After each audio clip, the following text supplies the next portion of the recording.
Okay. So, hello guys! Hello mga katipid tips! So, ngayon, dahil bare months na, gagawa po tayo ng pangmalakasang extra income. So, ngayon, may hilig po ba kayo sa labong? Kumakain po ba kayo ng labong? So, dito, meron po akong labong na pasalubong po ni Kayla. Kasi nung nag-day off siya, so ito yung pasalubong niya sa akin kasi umakyat daw po sila ng bundok, hindi ako isinama.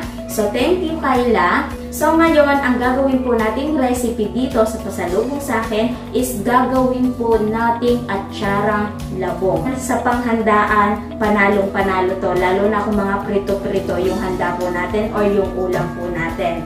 Okay? So, ngayon, huwag na po nating patagalin pa. Mag-start na po tayo. Unang-una, magluluto po muna tayo ng ating pickling solution.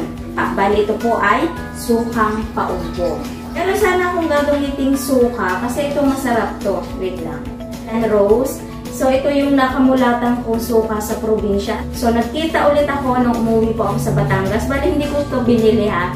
Bigay din po ito ng tiyahin ko po sa Batangas. So, thank you, Ate Wanag. Umuwi lang kami ay last August. Katapusan. Second week pa lang ng September. Pero ganito nang kadami yung nauubos naming suka. So, masarap to. Alam niyo po ba yung ganitong suka?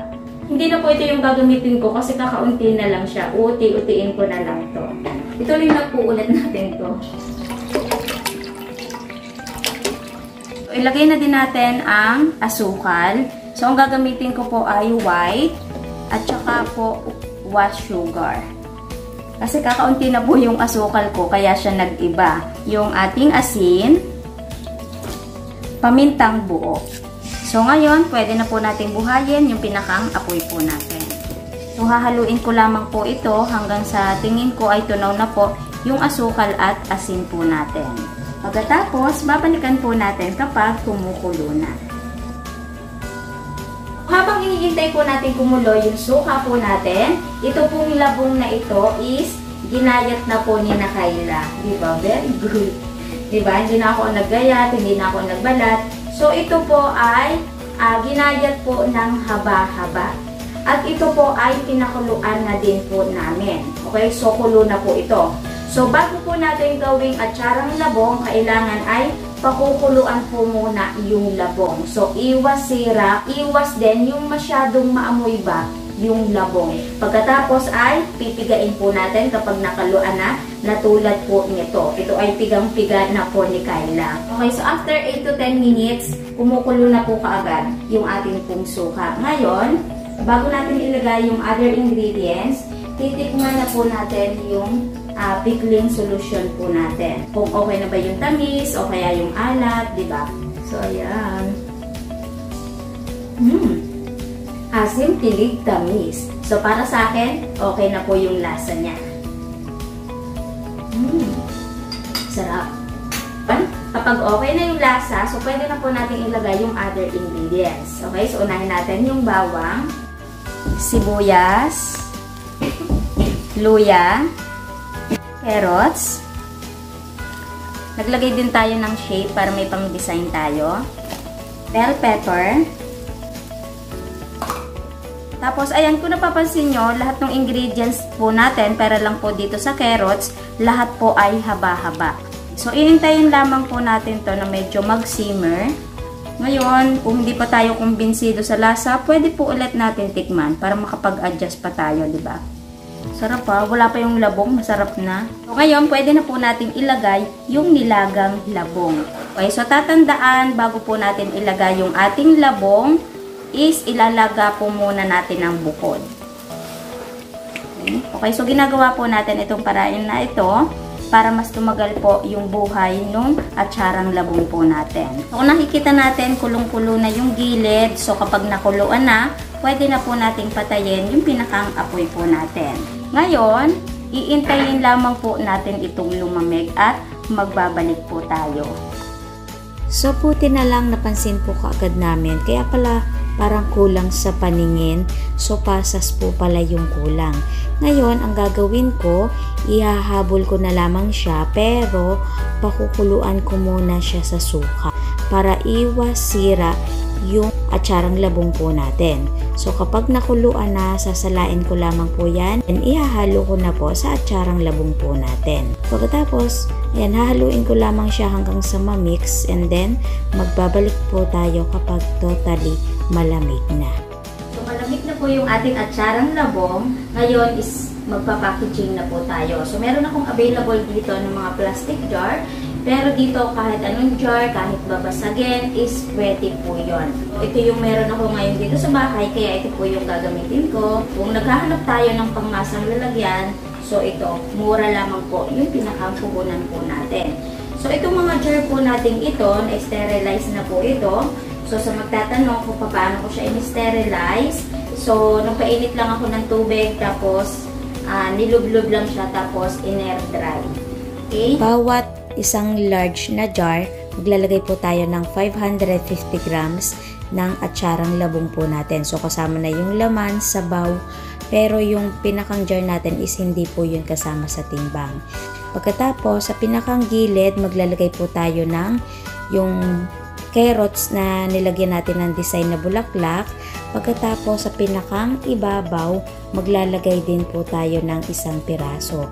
Simpleng design, simpleng effort, pero magpapaganda sa produkto po natin. So, ilalagay ko lamang po lahat ito sa lalagyan at tayo po dito ay makaka-5 large size. Pero yung palima po natin is sa medium na po napalagay kasi kulang na po yung jar po natin. Pero yung pinakang sukat po natin or yung niluto po natin is sakto po yon sa 5 jar. So yung pinakang shelf life po nito after 6 months, ito po ay aabot basta malinis, maayos yung pagkakagawa po natin or yung pagkakaluto po natin. So itong hindi natin nailagay, so ito yung titikman natin. Mahilig ba kayo sa atsara? Set aside muna natin to, mamaya na natin tingnan kasi magpa-packaging pa po tayo.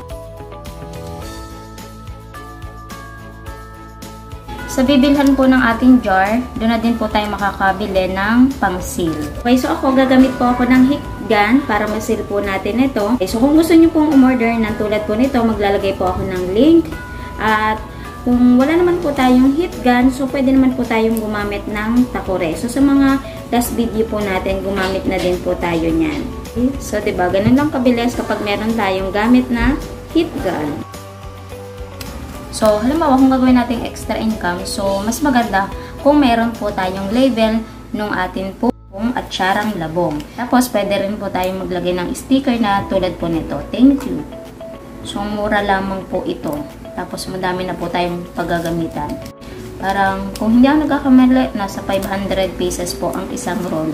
Okay, so ayan. Pambenta na po itong ating atsarang labong. So ang kulang lang natin ay yung pinakang label po. Pero ayan, di ba? So pwede na siyang pag-umpisahan ng extra income. So napakaganda ng itsura niya. At talagang kitang-kita naman na hindi tinipid. Di ba? Siksik yung kada isang jar. Ngayon, tikman na natin lahat-lahat. Pagsama-samahin na natin.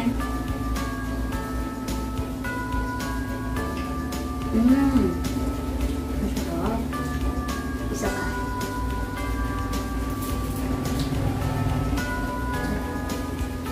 Okay, so yung asim, tamis, alat, balansing-balanse po yun. Tamang-tama po yung lasa. At ang sarap po ng ating atsara. Okay, so yung pinakang asukal po natin, pwedeng white, pwedeng wash sugar. Pero para sa akin, mas maganda po yung wash sugar.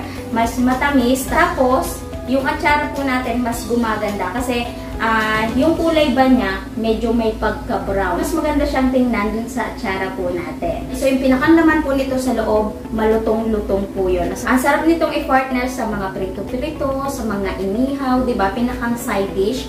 Kung mahihilig po kayo sa atsara, sigurado magugustuhan nyo po ito. Kung itatanong nyo kung amoy labong ba siya, so hindi nyo maaamoy or hindi nyo malalasahan na labong po pala yung atsara. kasi hindi po natin malalasahan yung pagkalabong niya. Diba, merong amoy, lasa yung labong. Sigurado, kahit hindi ka kumakain ng labong, tapos mahilig ka naman sa atsara, sigurado magugustuhan niyo po ito. At pwede rin po natin itong gawing extra income kasi murang puhunan pero malaki po yung tubo. So ngayon, bigyan ko po kayo ng idea sa pinakang costing po dito. So iba't iba pa rin po yung costing natin ha. Basta mahalaga po doon, bibigyan ko po kayo ng idea kung paano po natin i-costing yung mga produkto po natin. Okay?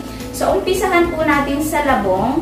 Bali, libre ko na naman po ito nakuha. So dito sa lugar po namin sa palengke, kapag bumibili, 80 pesos po ang isang kilo. Pero yung ginawa ko po ay 800 grams. Sabihin na lamang po natin na presyo na 80 pesos. Pinakang-asukal po natin, bali ang nagamit po natin ay 2 cups or 400 grams. So nagkakahalaga po yan ng 30 pesos. Bali ang 1 kilo po ay 75 pesos. Dito po sa lugar po namin. So piniresyo ko na lang po siya sa white sugar. Pero yung wash sugar, mas mura po yun. Nagkakahalaga po ng 70 pesos. Sa Raxo, 2 pesos. Pamintang buo, 5 pesos. Sa pasas, 15 pesos. Carrots, 18 pesos. Bell pepper, 6 pesos. Onion, 3 pesos. Garlic, 5 pesos. Luya, 5 pesos. At yung last ingredients po natin, yung suka, so sabihin na lamang po natin na 30 pesos. Medyo labis pa po yun. Kasi ang isang 1.5 po ay nagkakahalaga lamang po ng 20 pesos.